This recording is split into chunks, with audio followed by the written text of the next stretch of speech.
꼼꼼한 딥러닝 논문 리뷰와 코드 실습, 강의 영상입니다. 오늘 소개할 논문은 신겐입니다. 본 논문의 가장 큰 특징은 오직 한 장의 이미지를 이용해 겐 네트워크를 학습한다는 점입니다. 일반적인 겐 네트워크는 여러 장의 이미지를 이용해 학습을 진행하지만 신겐은 한 장의 자연 이미지만으로도 충분히 겐 네트워크를 학습할 수 있다는 것을 보입니다. 아래 그림을 확인해 보시면 왼쪽에 자연 이미지가 존재합니다. 오른쪽에는 겐을 통해 생성된 이미지들이 나와 있는데요. 충분히 겐 네트워크를 한 장의 자연 이미지만으로도 학습을 잘 수행해서 굉장히 그럴싸하게 자연의 이미지들이 생성된 걸 확인할 수 있습니다. 다시 말씀드리지만 이 오른쪽에 보이는 모든 이미지는 모두 이 왼쪽에 있는 한 장의 이미지만 사용해서 겐 네트워크를 학습하고 생성한 이미지라는 점 기억해 주시면 좋을 것 같습니다. 이러한 신겐의 장점 중 하나는 사실상 동일한 방식으로 네트워크를 학습하여 여러 개의 애플리케이션에 활용할 수 있다는 것입니다. 실제로 본 논문에서는 하나의 자연 이미지로 학습된 네트워크가 이미지 수정, 애니메이션, 초해상도 등의 다양한 애플리케이션에서 성공적으로 사용될 수 있다는 점을 보입니다. 신겐을 활용한 다양한 애플리케이션 활용 예시를 소개하겠습니다. 먼저 페인트 이미지는 그림을 실제 이미지로 바꾸어주는 작업을 의미합니다. 여기 인풋으로 들어가 있는 게 지금 사용자가 입력으로 넣은 그림 이미지라고 할 수 있는데요. 대략적인 구름의 형태와 산의 형태를 그린 뒤에 이제 이것을 이용해 실제 산 이미지를 생성하는 것을 알 수 있습니다. 즉, 이 위쪽에 있는 한 장의 이미지로 겐 네트워크를 학습한 뒤에 그렇게 학습이 이루어진 네트워크를 이용하는 것만으로도 이렇게 사용자가 특정한 입력을 주었을 때 그 입력이 그림과 같은 형태가 되었을 때 그러한 그림에 맞게 적절한 아웃풋이 만들어지는 걸 확인할 수 있습니다. 이때 만들어지는 아웃풋은 학습 이미지로 사용했던 이미지와 상당히 유사하게 굉장히 그럴싸한 이미지로서 만들어지는 걸 확인할 수 있습니다. 이어서 이미지 에디팅입니다. 말 그대로 이미지 내에 포함된 특정한 이미지의 요소를 수정하는 것입니다. 현재 그림 안에 포함되어 있는 다양한 건물들이 존재하는 걸 알 수 있는데요. 이때 특정한 건물의 크기를 바꾸거나, 즉 건물의 크기를 늘리거나 줄이는 방식으로 수정할 수 있습니다. 그리고 헐모나이제이션인데요. 이것은 하나의 배경 이미지에 다른 사진을 가져다 붙인 뒤에 이미지를 적절히 조화시킬 수 있는 것입니다. 결과적으로 이 위쪽에 보이는 배경 이미지에 하나의 크리스마스 트리를 붙여 넣은 걸 확인할 수 있고요. 이렇게 붙여 넣은 뒤에 적절히 이미지를 조화시켜서 결과적으로 산에 하나의 크리스마스 트리가 올라가 있는 것처럼 조화로운 이미지가 만들어진 걸 확인할 수 있습니다. 이렇게 에디팅 같은 경우도 인풋 값 자체만 확인해 보시면 단순하게 각각의 건물 요소를 우리가 원하는 대로 수정을 했기 때문에 이 인풋 값을 보았을 때는 약간 어색한 부분이 존재하는 걸 확인할 수 있습니다.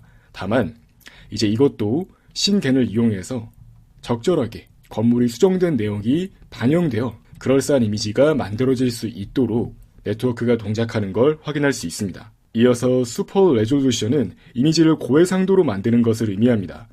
위쪽에 있는 그림을 확인해 보시면 여기 건물 부분을 확대해서 고해상도 이미지로 만든 것을 확인할 수 있습니다.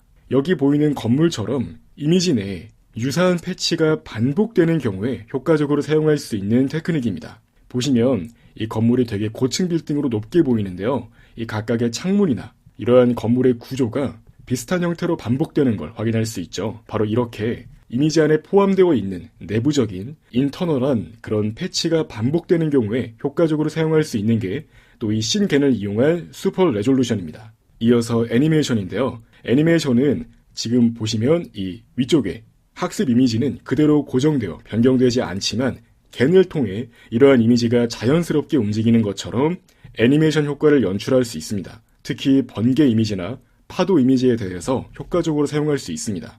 현재 그림을 확인해 보시면 이 위쪽에 한 장의 학습 이미지만 이용했을 때에도 이러한 번개치는 게 굉장히 자연스럽게 애니메이션처럼 보이도록 여러 장의 프레임을 만들어내는 걸 확인할 수 있습니다. 이제 이러한 각각의 프레임을 쭉 연결해서 하나의 동영상을 만들 수 있겠죠. 이런 식으로 신겐은 오직 한 장의 이미지만 가지고 학습을 수행함에도 불구하고 페인트 이미지, 에디팅, 그리고 하모니제이션, 슈퍼 레졸루션, 그리고 애니메이션까지 다양한 애플리케이션 목적으로 폭넓게 사용할 수 있다는 장점이 있습니다. 자, 그래서 오늘 소개할 논문의 아이디어를 이해하기 위해 배경이 되는 연구에 대해서 먼저 소개하겠습니다. 바로 배경이 되는 내용 중 하나로 생성 모델에 대해서 언급하겠습니다. 생성 모델, 즉 제너레이티브 모델은 일반적으로 실제로 존재하지 않지만 있을 법한 이미지를 생성하기 위해 사용합니다. 생성 모델은 기본적으로 분포를 학습한다는 점이 특징인데요. 즉 실존하지 않지만 있을 법한 이미지를 만든다는 것은 실제 이미지들의 분포를 알고 있기 때문에 이것이 가능한 것인데요. 생성 모델은 기본적으로 분포를 학습합니다.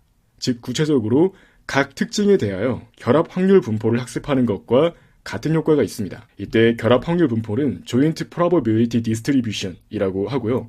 보시면은 여러 개의 특징에 대해서 결합 확률 분포의 형태를 가지는 것을 알 수 있습니다. 예를 들어 사람과 동물을 포함해 대부분의 이미지는 어떠한 내재되어 있는 분포를 가지고 있는 경우가 많습니다. 한번 예를 들어 사람의 평균 머리 크기, 그 25cm라고 한번 가정해 보겠습니다. 머리가 큰 사람과 작은 사람이 있겠지만 일반적으로 사람의 머리 크기는 평균적인 수치인 25cm에서 크게 벗어나지 않을 것이라고 추측할 수 있습니다. 물론 실제 사람의 머리 크기가 25cm인 줄은 제가 명확하진 않은데요. 아무튼 그렇다고 가정을 했을 때 실제 사람들의 머리 크기는 어느 정도 일반적인 그런 평균 머리 크기를 따라갈 것이다 라고 추측할 수 있겠죠.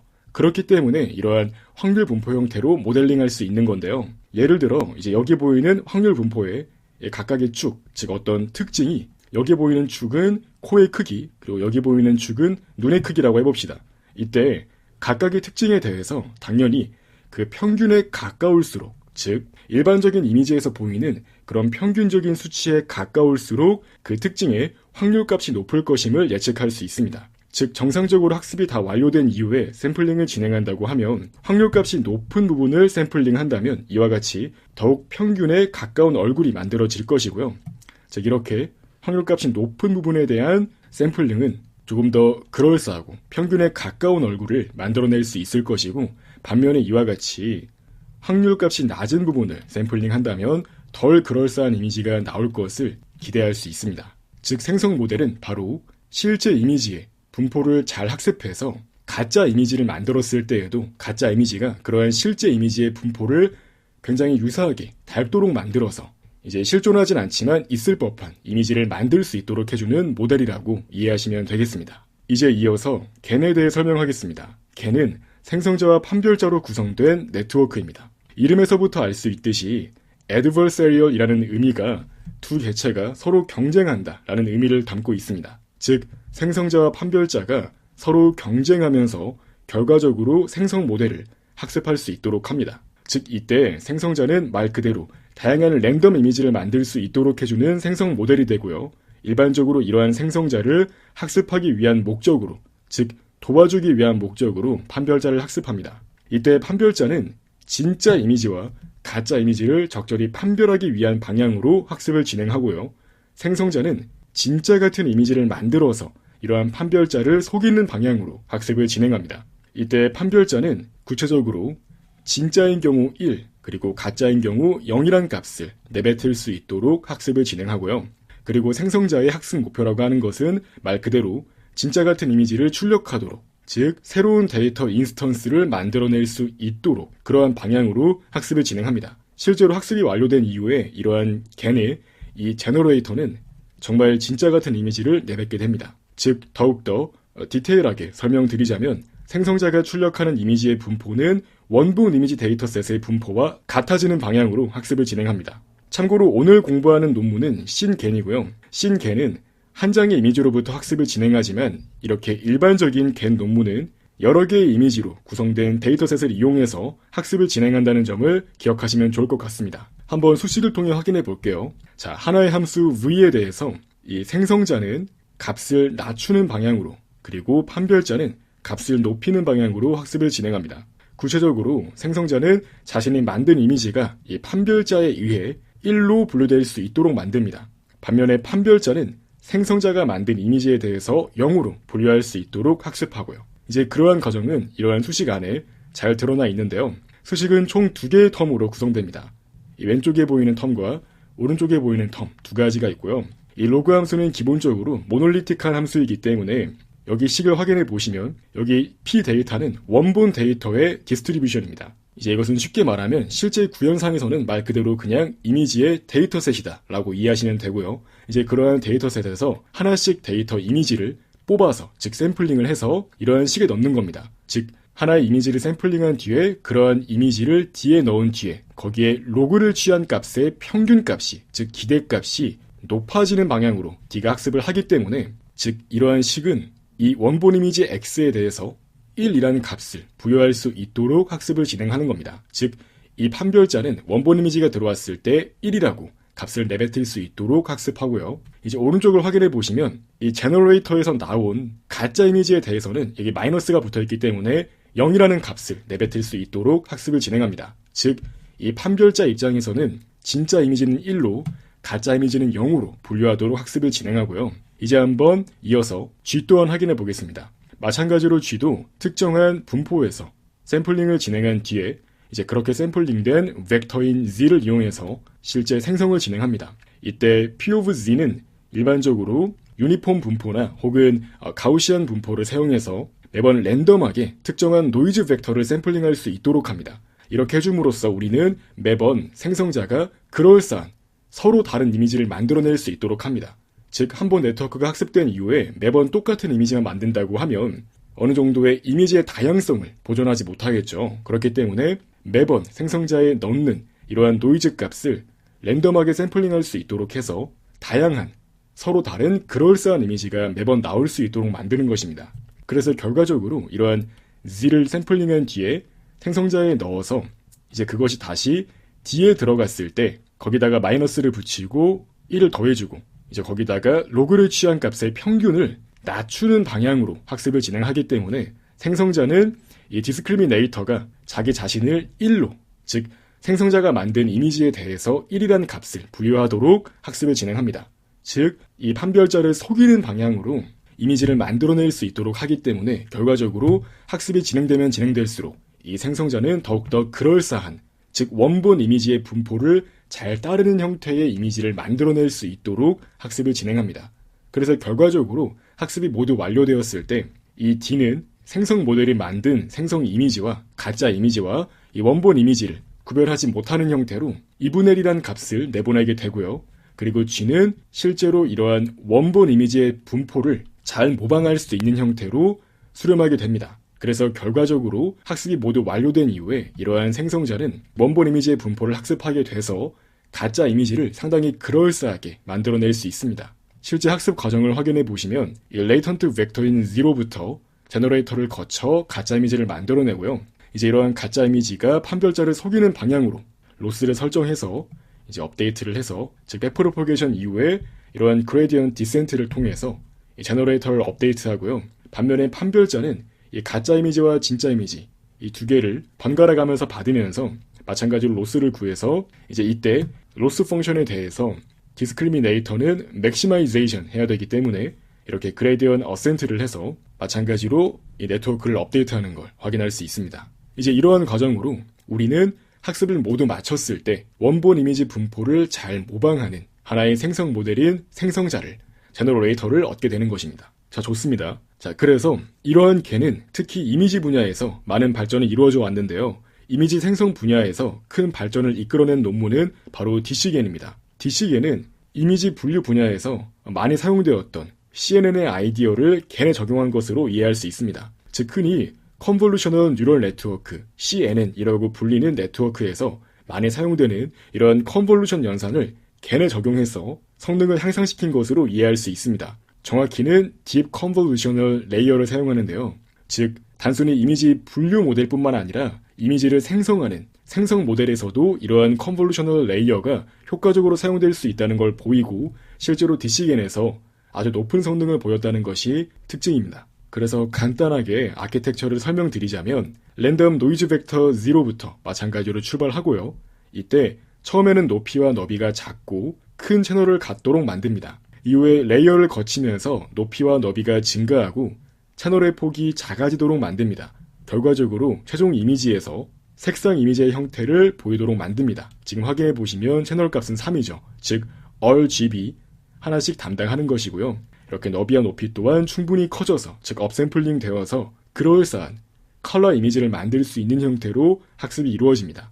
이제 이것은 마치 분류 모델을 거꾸로 뒤집어 놓은 것과 같은 형태로 이해할 수 있는데요. 일반적으로 이미지 분류 모델은 거꾸로 이러한 컬러 이미지가 들어왔을 때 이렇게 레이어를 거치면서 결과적으로 특정 클래스 중, 즉 여러 클래스 중에서 어떤 클래스인지 분류하는 형태로 네트워크 아키텍처를 구성하는 경우가 많죠.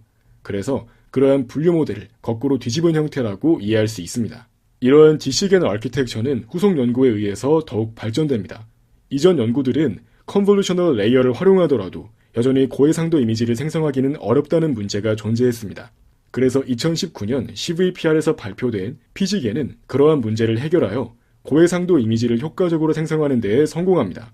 피지겐의 메인 아이디어는 바로 학습 과정에서 레이어를 점진적으로, 즉 프로그레시브하게 추가한다라는 것입니다. 즉 처음부터 복잡한 네트워크를 바로 학습하는 것이 아니라 쉬운 부분부터 확실하게 학습을 시켜보자는 것이 그 아이디어입니다. 만약 우리의 최종 목표가 1024 곱하기 1024의 이미지를 생성하는 것이라면 일단 4 곱하기 4부터 출발하는 겁니다. 즉 학습이 진행되는 과정에서 서서히 8 곱하기 8, 16 곱하기 16 등으로 점진적으로 고해상도 이미지를 만들 수 있도록 합니다. 이러한 방법을 사용했을 때 학습의 속도가 빨라지고 퀄리티가 좋은 이미지를 만들 수 있다고 이 피지겐 논문에서는 밝히고 있습니다. 즉 네트워크의 학습 초반부에는 이렇게 전체 레이어를 모두 구성하는 것이 아니라 이 4 곱하기 4 이 정도만 구성한 뒤에 이 판별자 또한 마찬가지로 4 곱하기 4 정도의 크기만 갖도록 만들어서 일단 이 작은 캐퍼시티에 대해서 학습을 모두 시킨 뒤에 그 다음에 8x8, 8x8 이렇게 붙여나가는 식으로 학습이 진행되는 과정에서 레이어를 붙여서 새롭게 레이어의 파라미터를 또 학습을 진행하는 방식으로 전체 네트워크의 학습 과정을 운영하는 것이 이 피지겐의 특징이라고 할 수 있습니다. 이해를 돕기 위해 추가적인 설명을 진행하겠습니다. 실제로 피지겐을 이용해 학습되는 과정은 바로 다음과 같은데요. 학습 초기에는 저해상도 이미지를 만들 수 있으며 학습이 진행되면서 레이어를 붙여나가 고해상도 이미지를 만들 수 있도록 하는 것입니다. 물론 피지겐은 각각의 특징들이 잘 분리되지 않는 문제가 있기 때문에 이미지의 특징을 제어하기가 어렵다는 한계점이 있었습니다만 이러한 문제는 후속 연구인 스타일겐 논문에서 많이 개선됩니다. 이어서 초해상도 기술에 대해 설명하겠습니다. 즉 말 그대로 해상도를 키운다라는 의미에서 슈퍼 레졸루션이라고 불린다고 이해하시면 되겠습니다. 일반적으로 딥러닝 분야에서 이미지의 해상도를 키우는 기법을 이렇게 초해상도 기법이라고 부릅니다. 자, 흔히 싱글 이미지 슈퍼 레졸루션이라고 불리는 분야는 한정의 저해상도 이미지를 해상도를 키우는 기술에 대한 연구 분야입니다. 이때 저해상도 이미지를 로우 레졸루션, 줄여서 LR이라고도 부릅니다. 또한 고해상도 이미지는 하이 레졸루션, 줄여서 HR이라고도 부르고요. 간단하게 동작 과정에 대해 설명을 드리자면 한 장의 저해상도 이미지가 뉴럴 네트워크의 입력으로 들어왔을 때 그 결과로 이러한 고해상도 이미지를 내뱉는 방향으로 학습을 진행하는 것입니다. 이때 구체적으로는 먼저 저해상도 이미지를 업샘플링해서 이렇게 네트워크에 넣는 경우가 있고 뉴럴 네트워크 자체가 내부 레이어에서 업샘플링 기능을 포함하는 경우도 있습니다. 즉 다양한 접근 방법이 있으며 최근에는 CNN 기반의 메서드를 이용해서 높은 해상도 복원 성능을 내고 있습니다. 즉 이와 같이 해상도가 낮은 이미지가 있을 때 그러한 이미지를 어떻게 고해상도 이미지로 만들 것인가에 대한 연구라고 이해하시면 되겠습니다. 보통은 이렇게 앞쪽에 업샘플링 레이어를 따로 둬서 이러한 로우 레졸루션 이미지가 먼저 너비와 높이를 크게 만든 다음에 이제 걔는 약간 흐릿한 이미지가 되는 경우가 많겠죠. 왜냐하면 단순하게 업샘플링을 했기 때문이죠. 이제 거기에서 뉴럴 네트워크의 컨볼루셔널 레이어를 거쳐서 이와 같이 이런 세밀한 정보들을 추가하는 방식으로 하이 레졸루션 이미지를 만들 수 있는 형태로 네트워크 아키텍처를 구성하는 경우가 많습니다. 자, 그렇다면 이러한 뉴럴 네트워크를 어떻게 학습할 수 있을까요? 일반적인 접근 방법은 다수의 이미지를 학습 데이터로 사용하는 방식입니다. 이때 외부의 다양한 이미지를 이용한다고 하여 익스터널한 데이터셋을 사용한다고 표현합니다. 방법을 간단히 소개하면 다수의 고해상도 학습 데이터가 있을 때 이것으로 직접 저해상도 이미지를 만들고 그것을 이용해 학습을 진행하는 방식입니다. 즉 이렇게 다양한 외부 데이터, 즉 아주 많은 양의 이미지를 준비한 뒤에 이제 이렇게 기본적으로 높은 해상도를 가지는 이미지 데이터셋이 있을 때 이것으로 임의로 이렇게 로우 레졸루션, 즉 저해상도 이미지를 만든 뒤에 이제 이러한 저해상도 이미지와 고해상도 이미지를 한 쌍씩 묶어서 학습 데이터로 사용하는 것이죠. 즉 이러한 저해상도 이미지가 들어왔을 때 고해상도 이미지를 내뱉을 수 있도록 이러한 딥 뉴럴 네트워크를 학습해서 실제 슈퍼 레졸루션을 가능하도록 만드는 것입니다. 이때 구체적으로 저해상도 이미지를 만들 때는 고해상도 이미지에 커널을 씌우고요. 어느 정도 블러 처리를 해주거나 그런 작업을 수행한 뒤에 이후에 다운샘플링을 진행해서 해상도를 줄입니다. 즉 너비와 높이를 줄이는 거고요. 그리고 필요하면 노이즈까지 넣어서 상당히 그럴싸한 저해상도 이미지가 나올 수 있도록 만들고요. 그렇게 그럴싸한 저해상도 이미지가 생성되고 그러한 저해상도 이미지를 입력으로 넣어서 고해상도 이미지를 복원할 수 있는 방향으로 학습을 진행하는 것입니다. 학습이 완료된 이후에는 테스트 시기에 특정한 저해상도 이미지가 들어왔을 때 이러한 저해상도 이미지로부터 고해상도 이미지를 얻을 수 있습니다. 이것이 가능한 이유는 다수의 이미지 데이터에 존재하는 다양한 특징 값들을 네트워크가 학습하게 되기 때문에 그렇게 학습된 정보를 반영할 수 있기 때문입니다. 예를 들어 학습 데이터에 이미 이러한 강아지 이미지가 포함되어 있다면 네트워크는 강아지가 어떤 시멘틱 정보를 가지고 있는지 학습하게 되기 때문에 실제 테스트 시기에도 학습 데이터와 완전히 동일한 강아지 이미지는 아니지만 특정한 강아지 저해상도 이미지가 들어왔을 때 적절한 고해상도 이미지가 무엇일지 잘 예측할 수 있는 것입니다. 하지만 외부 데이터셋이 없을 때에도 슈퍼 레졸루션이 가능한 경우가 있습니다. 대표적인 경우는 바로 자기 반복성이 존재하는 경우입니다. 이것은 특히 자연의 이미지, 즉 내추럴 이미지일 때 더욱 그렇습니다. 한번 여기 보이는 그림을 확인해 봅시다. 자, 이 건축물 안에는 여러 개의 난간들이 포함되어 있는데요. 각각의 난간들은 서로 그 크기가 다르지만 상당히 유사한 형태로 난간이 존재하는 걸 알 수 있습니다. 예를 들어 여기 보이는 이 작은 난간, 이런 건축 조형물은 이 아래쪽에 유사한 형태로 또 존재하는 걸 확인할 수 있습니다. 그래서 이렇게 작은 난간에 대해서 우리가 고해상도로 복원하고자 한다면 이 근처에 있는 유사한 패치를 참고해서 이것으로부터 해상도를 복원할 수도 있다는 거죠. 즉 바로 이러한 특징을 이렇게 하나의 이미지 내부에서 여러 개의 패치, 유사한 패치가 반복되는 것을 내재된 데이터 반복, 즉 Internal Data Repetition이라고 부르고요. 바로 이러한 점을 특징으로 가집니다. 실제로 다양한 자연 이미지에는 여러 마리의 새가 반복적으로 등장하거나 비슷하게 생긴 돌멩이가 여러 번 등장하는 식으로 이러한 자기 반복성이 존재하는 경우가 많습니다. 즉 반복되는 패치 중에서 크기가 작은 패치의 해상도를 높이고자 할 때 유사하게 생긴 크기가 큰 패치를 참고한다면 보다 효과적으로 해상도 복원이 가능할 것이다 라는 아이디어에서 출발한다고 이해하시면 되겠습니다. 이렇게 자기 반복성이 있는 경우에는 아무리 외부 데이터셋이 많다고 하더라도 크게 해상도가 개선되지 않을 수 있습니다. 오히려 이렇게 자기 자신으로부터 정답을 찾을 수 있다는 말이죠. 여기 보이는 예시 그림을 확인해 보시면 이 그림에 대해서는 비교적 최근에 나온 VDSR이 오히려 예전에 나왔던 패치 기반의 방법보다 오히려 성능이 낮게 나오는 것을 확인할 수 있습니다. 지금 확인해 보시면 인터널 패치 베이스로 슈퍼 레졸루션을 진행할 때가 오히려 더 최근에 나온 논문보다 상당히 좋은 성능을 내는 것을 확인할 수 있죠. 그래서 이러한 자기 반복성, 이러한 특징은 CVPR 2018년도에 발표되었던 제로샷 슈퍼 레졸루션 논문의 아이디어가 되기도 하고요. 그래서 그러한 시점부터 한 장의 이미지로부터 학습을 진행하는 방법이 더욱 많은 주목을 받게 됩니다. 실제로 제로샷 슈퍼 레졸루션 방법을 살펴보시면 원래는 테스트 목적으로 사용되어야 할 이미지 한 장을 이용해 학습을 진행합니다. 지금 보시면 이렇게 한 장의 이미지, 이 자체만을 이용해서 학습을 진행하는 걸 확인할 수 있습니다. 학습할 때는 이러한 원본 이미지의 해상도를 낮추어서 저해상도 이미지를 만들고요.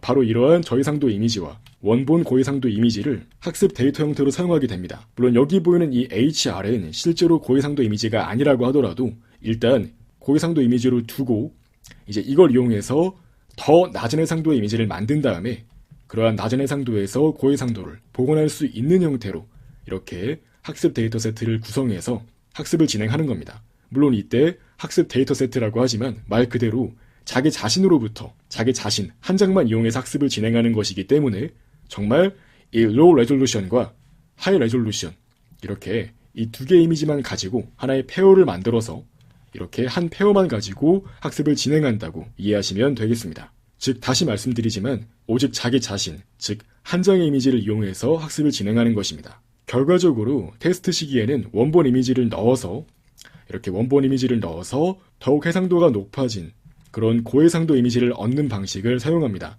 다만 이렇게 한 장의 이미지를 이용해서 학습하는 방식에는 아직도 개선의 여지가 많이 있습니다. 예를 들어 이렇게 한 장의 이미지에 대해서 동작하는 네트워크는 학습이 된 이후에 다른 이미지에 대해서는 정상적인 결과를 구할 수 없는 게 일반적이고요. 즉 이렇게 하나의 이미지에 대해서만 완전히 피팅이 되어 있기 때문에 이러한 네트워크는 다른 이미지에 적용하기 어렵습니다. 또한 더욱더 효과적인 아키텍처를 설계하고 그리고 관련된 더욱 다양한 애플리케이션을 제안할 수 있을 것입니다. 더불어 이렇게 한 장의 이미지를 학습 데이터로 사용하는 접근 방식에는 한계점이 존재할 수 있습니다.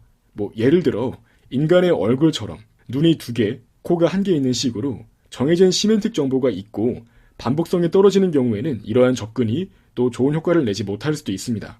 이제 이것은 오늘 설명하는 신겐 논문에도 마찬가지로 적용되는 내용입니다.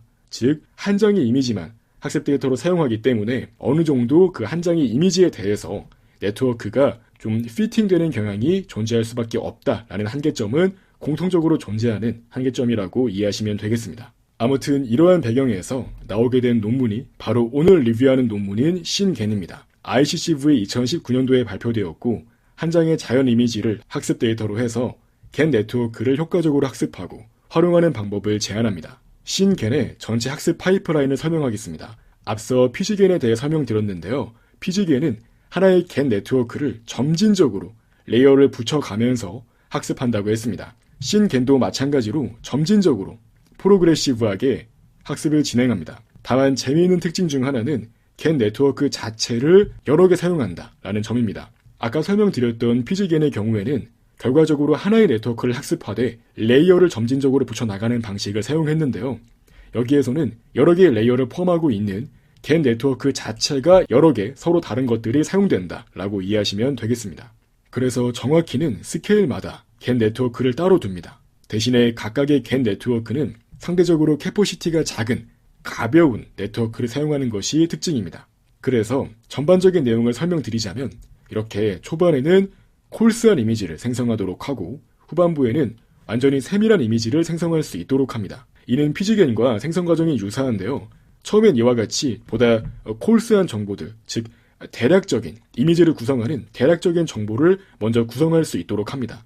예를 들어 이렇게 위쪽에는 하늘이 있고 아래쪽에는 땅이 있다와 같이 전반적인 이미지를 만들고 이렇게 전반적인 이미지, 즉 콜스한 정보를 가지고 있는 이미지가 만들어졌을 때 이제 이것을 그 다음 스케일의 생성자를 거쳐서 이제 그러한 콜스한 정보에 보다 세밀한 정보를 추가할 수 있는 형태로 학습을 진행하고 실제로 사용하는 것입니다. 즉 확인해 보시면 이렇게 위쪽에 뒤로 올라가면서 보다 높은 해상도의 결과가 나올 수 있도록 만들고 이러한 과정에서 세밀한 정보가 추가되는 것을 확인할 수 있습니다. 이때 판별자는 패치 단위로 판별을 수행한다는 점이 특징인데요. 이걸 다시 말해서 판별자는 전체 이미지를 보고 진짜인지 가짜인지 판별하지 않습니다. 대신에 특정한 크기의 패치를 사용해서 패치 단위로 진위 여부를 판별합니다.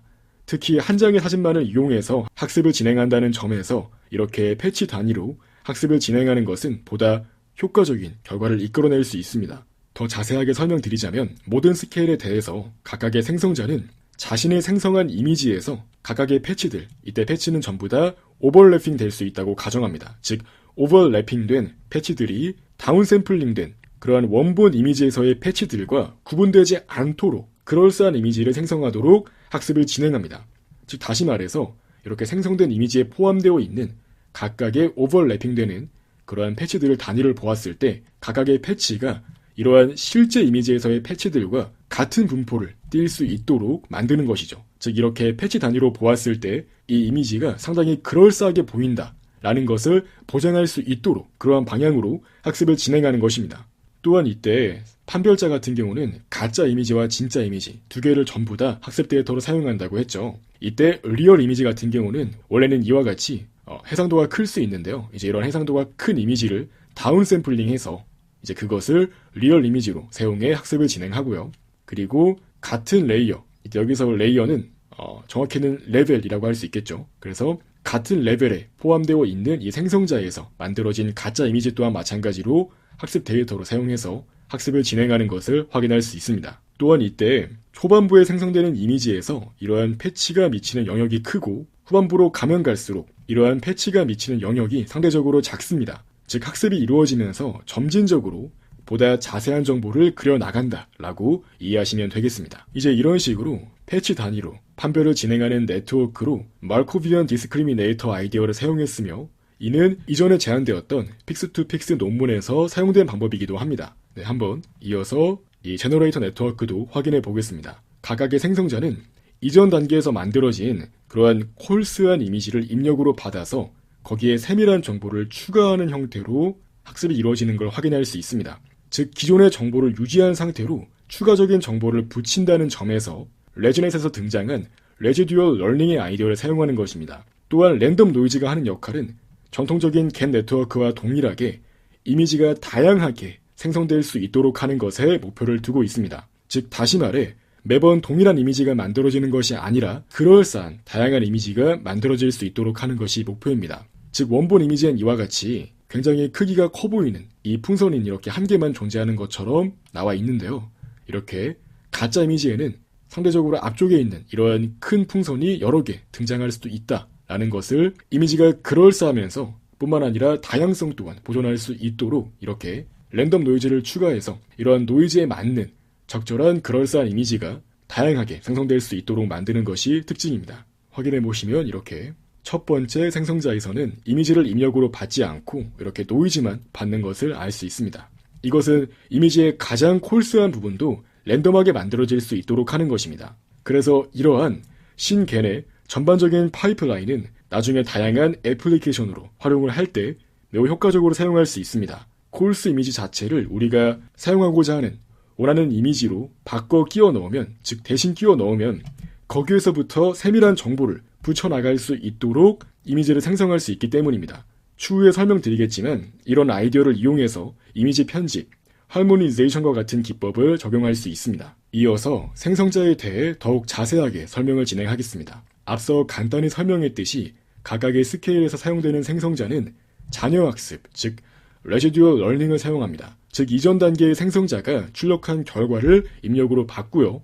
즉 이렇게 이전 단계에서 건너온 그러한 콜스한 이미지를 받아서 이후에 더욱더 세밀한 정보를 붙이는 방향으로 학습을 진행합니다. 일반적으로 레지듀얼 러닝은 이미 학습이 된 내용은 그대로 가지고 있는 상태에서 더해줘서 사용하는 그런 기법을 의미합니다. 확인해보시면 이와 같이 완전히 이전 단계의 이미지 자체가 더해져 있는 걸 확인할 수 있죠. 이제 이렇게 이전 단계에서 학습이 된 정보를 그대로 더해주는 작업을 아이덴티티 매핑이라고 합니다.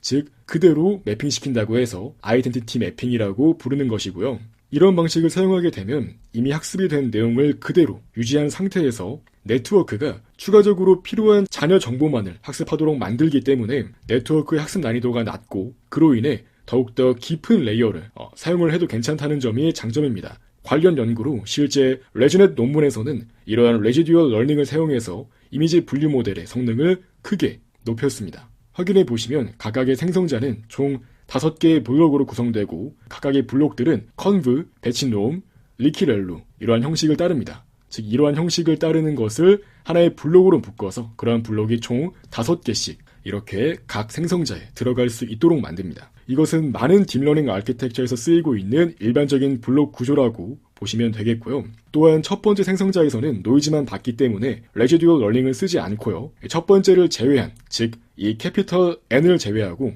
즉 남은 모든 스케일의 생성자들에 대해서는 모두 다음과 같은 연산을 수행한다고 이해할 수 있습니다. 여기 보이는 이 연산자는 컨볼루셔널 뉴럴 네트워크로 보시면 되겠고요. 즉 이 노이즈와, 즉 각각의 생성자는 노이즈와 이전 단계에서 건너온 그러한 출력 이미지를 같이 입력으로 받아서 이제 거기다가 레지듀얼 러닝으로 바로 이전 단계의 출력 이미지를 그대로 더해주는 것까지 넣어주어서 결과 이미지를 만들어낼 수 있도록 합니다. 바로 이러한 과정으로 각각의 생성자들은 구성되어 있고요. 이로써 이전 단계에서 건너온 보다 콜스한 정보는, 즉 이렇게 덜 세밀하고 조금 더 글로벌한 그런 정보를 가지고 있는, 이런 대략적인 정보를 포함하고 있는 이미지에 보다 세밀한 정보를 더 넣어서 이렇게 해상도를 높이듯이 보다 자세한 정보를 넣어주는 방식으로, 이런 파인한, 즉 더 세밀한 정보를 입혀주는 방식으로 각각의 생성자가 동작하는 걸 확인할 수 있습니다. 또한 모든 생성자는 항상 5개의 블록을 사용하지만 참고로 후반부 스케일에서는 커널의 개수가 더 증가하게 됩니다. 또한 모든 생성자는 컨볼루셔널 네트워크로 구성되므로 이미지를 생성할 때는 가로, 세로, 즉 이러한 이미지의 가로, 세로 비율을 우리가 임의로 설정할 수 있다는 장점이 있습니다. 확인해 보시면 처음에 보여드린 이미지대로 매번 동일한 비율의 이미지를 생성할 수 있는 것은 아닙니다. 이렇게 매번 동일한 비율이 아닌 우리가 의도한 적절한 비율로도 이미지를 생성할 수 있다는 점이 특징이고요. 결과적으로 다양한 비율과 크기로 이미지를 생성할 수 있다는 점이 장점입니다. 이것이 가능한 이유는 기본적으로 컨볼루셔널 뉴럴 네트워크는 입력 이미지로 들어오는 그 텐서에 대한 너비와 높이 값이 꼭 특정한 값으로 픽스되어 있지 않기 때문에 이렇게 비율을 우리가 임의로 설정할 수 있다고 이해하시면 되겠습니다. 이제 실제 학습을 위해 사용되는 목적 함수에 대해 설명하겠습니다. 신겐의 목적 함수는 두 개의 텀으로 구성됩니다. 하나는 adversarial loss고요. 다른 하나는 reconstruction loss입니다. 각각 여기 보이는 왼쪽 텀과 오른쪽 텀에 해당하고요. 참고로 한 번 학습이 완료되고 나면, 즉 해당 레벨, 즉 해당 스케일에 그 스케일의 생성자는 학습 이후에 고정됩니다. 이후에 이미 학습이 되어 있는 생성자는 유지한 상태로 다른 스케일의 생성자에서 사용될 수 있도록 하는 거죠. 먼저 adversarial loss에 대해 설명하겠습니다. 이것은 일반적인 겐에서 사용되는 로스와 동일합니다. 즉 겐이 실제 이미지의 분포를 학습할 수 있도록 하는 겁니다. 다만 신겐은 한 장의 이미지에 존재하는 패치 단위로, 즉 이미지 내에 존재하는 패치 단위로 학습을 진행하기 때문에 실제 이미지 X 내의 패치와 가짜 이미지 X, 헷 내의 패치의 분포가 같도록 학습을 진행합니다. 즉 여기에서 멀코비언 디스크리미네이터를 사용해서 각 오버래핑된 패치들에 대해서 분포를 학습하도록 만듭니다. 또한 겐 네트워크를 안정적으로 학습하기 위해서 State of the Art 겐에서 많이 사용되고 있는 WGen GP 로스를 사용합니다. 이어서 Reconstruction 로스인데요. 본 논문에서는 Reconstruction 로스를 사용해서 학습 데이터로 사용한 이미지 X를 정확히 리컨스트럭션 할 수 있도록 합니다. 일반적으로 랜덤한 다양한 이미지를 만들기 위해서 보통은 노이즈 벡터인 Z를 우리가 적절하게 수정을 하거나 샘플링을 해서 사용할 수 있는데요. 본 논문에서는 이러한 노이즈 벡터의 값이 0일 때는 실제 이미지와 동일한 이미지를 생성할 수 있도록 하는 것입니다. 이렇게 하게 되면 단순히 패치 단위로 그럴싸한 이미지를 만드는 것이 아니라 우리가 원할 때는 원본 이미지와 완전히 동일한 이미지를 생성할 수 있도록 할 수 있습니다. 이로써 학습 이후에 테스트 타임 때 적절히 파라미터를 노이즈 벡터인 이 Z를 컨트롤해서 다양한 작업을 수행할 수 있습니다. 특히 애니메이션을 만들 때는 노이즈 벡터를 0벡터에서 출발하도록 해서 노이즈 벡터를 조금씩 바꾸는 방식으로 마치 이미지가 움직이는 것과 같은 효과를 낼 수 있습니다. 이제 학습 이후에 실제로 신겐을 활용하는 방법에 대해 소개하겠습니다. 기본적인 사용 방법은 가장 콜스한 정보를 담당하는 G of N부터 시작해서 가장 파인한 정보를 담당하는 G0까지 단계적으로 이미지를 입력으로 넣어서 이미지를 생성하는 것입니다. 다만 샘플링을 진행할 때 GN부터 시작한다고 하면 다양한 이미지를 만들 수는 있지만, 즉 처음부터 완전히 콜스한 정보도 이렇게 랜덤하게 그럴싸한 이미지를 하나 뽑아서 거기에서부터 출발하도록 만들기 때문에 매우 다양한 이미지를 만들 수 있을 텐데요. 다만 이 경우에는 원본 이미지, 즉 원본 실제 이미지와는 매우 다른 형태의 이미지가 만들어질 수 있다는 점이 특징입니다. 사실 풍경 이미지의 경우에는 이렇게 해도 큰 문제가 없지만 사람의 얼굴이나 동물을 생성할 때에는 문제가 되는 경우가 있습니다. 예를 들어 얼룩말은 다리를 4개 갖고 있는데 이렇게 생성하면 다리가 6개의 얼룩말이 나오거나 하는 문제가 발생할 수 있습니다. 그렇기 때문에 실제로 많이 쓰이는 방법 중 하나로는 X-hat of N에 대해서는 다운샘플링이 된 실제 이미지를 넣고 두 번째로 콜스한 생성자부터 출발하도록 만들면 원본 이미지가 가장 콜스한 내용은 유지한 상태로 유지할 수 있도록 한 상태로 세밀한 정보를 다양하게 붙여나가면서 그럴싸한 이미지를 만들 수 있기 때문에 원본 이미지를 상당히 유지한 상태로 그럴싸한 이미지를 만드는 방식으로 이러한 신겐을 사용할 수 있습니다. 즉, 이 GN에서 나온 이미지를 랜덤하게 만든 이미지가 아닌 원본 이미지 자체를 그냥 다운샘플링해서 넣어주고 이제 그것을 이용해서 남은 모든 레이어를 거칠 수 있도록 만들면 가장 콜스한 정보는 유지한 상태로 세밀한 정보가 추가된다 라고 이해하시면 되겠습니다. 이어서 본 논문에서는 신겐의 성능 평가를 다양한 방향으로 진행합니다. 먼저 그림을 확인해 보시면 말씀드렸듯이 GN부터 랜덤 샘플링을 진행하면 경우에 따라서는 완전히 어색한 이미지가 나오는 것을 알 수 있습니다. 말씀드렸듯이 얼룩말의 경우 다리가 4개라는 특징이 있는데 이러한 조건을 무시한 채로 다리가 6개인 얼룩말 또한 나올 수 있는 것을 알 수 있습니다. 물론 자연에도 돌연변이라는 개념이 존재하지만 대체로 이러한 이미지가 나온다면 그것은 우리가 의도한 좋은 생성자가 아닐 수 있습니다. 반면에 가장 콜스한 정보는 이렇게 랜덤 샘플링을 하지 않고 두 번째 생성자부터 랜덤 샘플링을 진행해서 그럴싸한 이미지를 만들도록 한 경우에는 원본 이미지의 가장 콜스한 정보는 유지하기 때문에 얼룩말의 얼룩 무늬와 같은 그러한 정보만 새롭게 바꾸는 것을 알 수 있습니다. 이때 만약에 원본 이미지 형태를 더욱더 유지하면서 더욱 세밀한 정보만을 바꾸고 싶다면 이러한 n의 값을 더 낮추면 되겠죠. 가장 콜스한 생성자부터 이 세 번째 생성자부터 사용을 한 경우에는 즉 가장 콜스한 생성자로부터 이렇게 하나, 둘, 이 세 번째 생성자부터 랜덤하게 샘플링을 진행하는 경우에는 거의 원본 이미지와 상당히 유사하게 구성이 된 상태로 이렇게 얼룩말의 세밀한 그런 얼룩 무늬만 바뀌는 형식으로 겐 네트워크가 이미지를 만들어내는 걸 확인할 수 있습니다. 즉 보시면 이렇게 이미지에서 상당히 큼직큼직한 부분들, 얼룩말의 머리가 어디에 있고 얼룩말의 다리가 어디에 있고 이런 정보들을 유지한 상태로 이러한 세밀한 정보를 추가하도록 만들기 때문에 상대적으로 세밀한 레벨의 생성자부터 출발하도록 만들면 원본 이미지와 상당히 유사한 형태를 유지하면서 이런 디테일한 정보들만 조금씩 바뀌도록 만들 수 있는 것입니다. 또한 본 논문에서는 AMT, 흔히 아마존 메커니컬 털크라고 불리는 서비스를 이용해서 실제 사람을 이용해 얼마나 그럴싸하게 이미지가 만들어졌는지를 평가합니다. 여기에서 컨퓨전은 50%에 가까울수록 사람이 원본 이미지와 가짜 이미지를 헷갈려 한다는 것을 의미합니다. 보시면 n-1부터 출발하도록 만들었을 때는 원본 이미지와 상당히 유사하기 때문에 이러한 컨퓨전 값이 높은 것을 확인할 수 있습니다. 즉 사람이 보기에는 어떤 게 진짜인지 구별하기가 어렵다라는 것입니다. 왜냐하면 애초에 n-1부터 출발하게 되면 이렇게 원본 이미지에 콜스한 정보는 유지한 상태로 파인한 정보를 새롭게 샘플링할 수 있기 때문에 이와 같이 만들어지는 이미지의 다이버시티는 낮지만 상대적으로 원본 이미지에 가까운, 즉 원본 이미지와 구별하기 어려운 형태로 이미지가 만들어진다고 이해하시면 되겠습니다. 여기에서 구체적으로 이 페어드는 원본 이미지와 가짜 이미지를 나란히 놓고 어떤 것이 가짜인지 고르도록 시킨 것이고요. 여기 30%라는 것은 상당히 높은 것을 알 수 있습니다.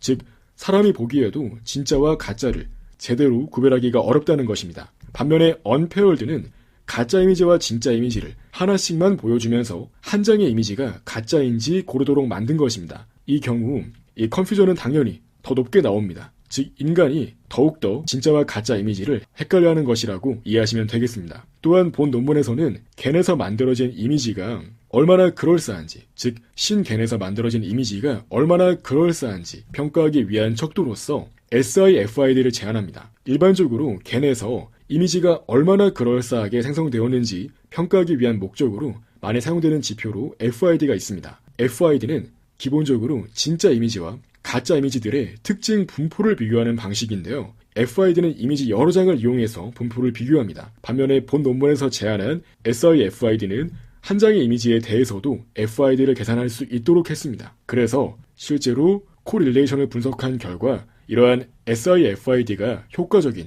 평가 지표라는 것 또한 잘 보여주었습니다. 여기 확인해 보시면 n-1부터 출발하도록 한 경우 원본 이미지와 상당히 유사한 패치 단위의 특징 값들을 가지기 때문에 이러한 SIFID가 상당히 낮게 나오는 것을 확인할 수 있죠. 이 FID는 낮게 나오면 낮게 나올수록 원본 이미지와 유사하다라고 이해하시면 되겠습니다. 이제 신겐을 애플리케이션에서 사용하기 위한 방법을 설명하겠습니다. 먼저 초이상도 기법입니다. 슈퍼 레졸루션이라고도 부른다고 말씀드렸죠. 초해상도 기법은 신겐을 학습한 이후에 저해상도 이미지를 업샘플링해서 제너레이터에 넣는 방식으로 해상도를 복원합니다. 즉 저해상도 이미지를 업샘플링한 뒤에 제너레이터에 넣는 방식으로 세밀한 정보를 추가하는 방식으로 해상도 복원 기법을 사용하는데요. 말씀드렸듯이 기본적으로 이 신겐에서 생성자는 콜스한 정보에 이러한 큼직큼직한 정보가 주어졌을 때 거기에 세밀한 정보를 넣는 방식으로 동작하기 때문에 그것만으로도 해상도의 복원 효과가 있는 것입니다. 실제 성능을 확인해 보시면 다른 메서드와 비교했을 때 상당히 우수한 성능이 나오는 걸 확인할 수 있는데요. 심지어 왼쪽에 보이는 SR겐은 본 논문에 나왔을 시점에 성능이 굉장히 좋은 논문 중 하나라고 알려져 있었는데요. SR겐은 외부 데이터셋을 활용하는 메서드입니다. 그럼에도 불구하고 이러한 신개는 상당히 필적할 만한 성능을 보인 것을 알 수 있습니다. 참고로 여기 보이는 괄호는 각각 PSNR과 NIQE 수치를 보여주고 있는 것인데요. 이 값들은 각각 낮을수록 좋습니다. 확인해 보시면 본 논문에서 제안한 신개는 외부 데이터 세트를 같이 이용해서 학습하는 방법과도 비교할 수 있을 정도로 상당히 좋은 성능을 보이는 걸 알 수 있습니다. 특히 기존에 제안되었던 싱글 이미지를 이용해서 학습을 진행하는 방법들과 비교했을 때에는 더 좋은 성능이 나오는 것을 확인할 수 있습니다. 또한 아래 보이는 그림은 또 다른 예시로 초해상도 기법을 적용한 결과입니다. 확인해 보시면 상당히 그럴싸하게 높은 해상도의 이미지가 잘 만들어져 있는 걸 확인할 수 있죠. 이어서 페인트 이미지는 말씀드렸듯이 한 장의 그림이 주어졌을 때 이것으로 실제 이미지를 만들어내는 그런 태스크라고 했죠. 쉽게 말해 한 장의 그림을 실제 이미지로 바꿔주는 기법입니다. 이러한 작업도 유사한 방법으로 수행 가능합니다. 일단 한 장의 그림, 즉 클립 아트를 준비한 뒤에 이것을 콜스 스케일의 하나의 입력으로 넣는 것입니다. 즉 이렇게 생성자가 있을 때 특정 레벨에서부터 출발하도록 만들어서 이 특정한 레벨에 입력으로 들어가는 콜스한 이미지로 우리가 직접 만든 클립 아트를 대신 넣어서 거기에서부터 세밀한 정보를 추가하는 방식으로 그림을 이미지로 바꿀 수 있는 것입니다. 말씀드렸듯이 각각의 생성자는 콜스한 정보에 세밀한 정보를 추가하는 방식으로 동작하기 때문에 대략적인 그림을 콜스 이미지 형태로 입력으로 넣었을 때 그런 그림을 네트워크는 콜스한 이미지로 판단하기 때문에 그럴싸한 세밀한 정보를 추가하게 되는 것입니다. 결과적으로 이렇게 생긴 클립 얼트의 글로벌한 스트럭처는 유지가 된 상태로 이와 같이 실제 이미지처럼 세밀한 텍스처가 추가되는 것을 확인할 수 있습니다. 그 다음 애플리케이션 예시로는 헐모나이제이션이 있습니다. 이것도 마찬가지의 방법을 사용합니다. 한 장의 배경 이미지가 존재하는 상황에서, 즉 백그라운드 이미지가 존재하는 상황에서 여기에 특정한 오브젝트 사진을 또 붙여 넣어주고요. 이제 이렇게 만들어진 인풋 값을 다운샘플링해서 중간 스케일의 생성자 중 하나에 넣는 것입니다. 그래서 결과적으로 마찬가지의 방법을 사용해서 만들어진 이미지를 확인해 보시면 이 비행선 물체가 적절히 이미지에 잘 녹아들어가 있는 것을 알 수 있습니다. 이는 이전 연구에서 제안되었던 방법과 비교했을 때에도 상당히 필적할 만한 성능이 나오는 것을 확인할 수 있는데요. 이전 방법은 배경에 너무 많이 섞이는 현상이 있어서 이런 오브젝트의 형상이 종종 유지되지 않는 경우가 있었는데요. 신개를 이용한 메서드에서는 보다 자연스러운 연출이 나오는 것을 확인할 수 있었다고 합니다. 즉 이것 또한 마찬가지로 이렇게 배경 이미지에 특정한 오브젝트 사진을 붙인 뒤에 이제 이러한 인풋 이미지를 다운샘플링한 상태로 중간 스케일에 입력으로 넣을 수 있도록 하는 것입니다. 그래서 결과적으로 이처럼 상당히 자연스럽게 두 이미지가 섞인 헐모나이제이션 결과를 확인할 수 있습니다. 이어서 이미지 편집, 이미지 에디팅에 대해 설명하겠습니다. 이것 또한 유사한데요. 먼저 학습 이미지를 원하는 대로 수정합니다. 그러면 당연히 이와 같이 어색한 이미지가 만들어지겠죠. 이것을 마찬가지 로직으로 다운샘플링해서 너비와 높이를 작게 만든 뒤에 중간 스케일의 생성자 중 하나에 입력으로 넣습니다. 즉 마찬가지로 여기에서도 이렇게 중간 스케일의 생성자 중 하나의 입력으로 넣어주는 거죠. 이제 거기에서부터 다시 생성자에 반복적으로 이미지를 넣어서 그럴싸한 파인 그레인드한 세밀한 정보를 추가함으로써 결과적인 이미지를 만들 수 있는 것입니다. 그래서 본 논문의 결과는 상당히 리얼리스틱하고 특히 포토샵에서 제공되는 편집 툴 중 하나인 콘텐트 어웨어 무브와 비교했을 때에도 우수한 결과가 나오는 것을 확인할 수 있습니다. 그래서 이처럼 편집을 수행하는 작업 또한 하나의 이미지에서 학습을 했음에도 불구하고 상당히 효과적으로 수행되는 걸 확인할 수 있죠. 마지막으로 이미지 애니메이션입니다. 말 그대로 한 장의 이미지에서 출발해서 애니메이션 연출을 진행할 수 있습니다. 맨 처음에는 원본 실제 이미지와 동일한 이미지를 만들 수 있는 리컨스트럭션 노이즈 벡터인 Z에서부터 출발해서 랜덤 워크를 진행하는 겁니다. 그래서 레이턴트 스페이스에서의 랜덤 워크는 시멘틱한 정보의 변경을 유발하기 때문에 이렇게 한 장의 이미지에서부터 현실적인 모션을 생성할 수 있도록 해줍니다. 실제 본 논문의 저자가 올린 동영상을 확인해 보시면 번개가 치는 것과 같은 상당히 그럴싸한 동영상이 생성되는 것을 확인할 수 있습니다. 이상으로 이번 시간에는 신겐에 대해서 알아보았습니다.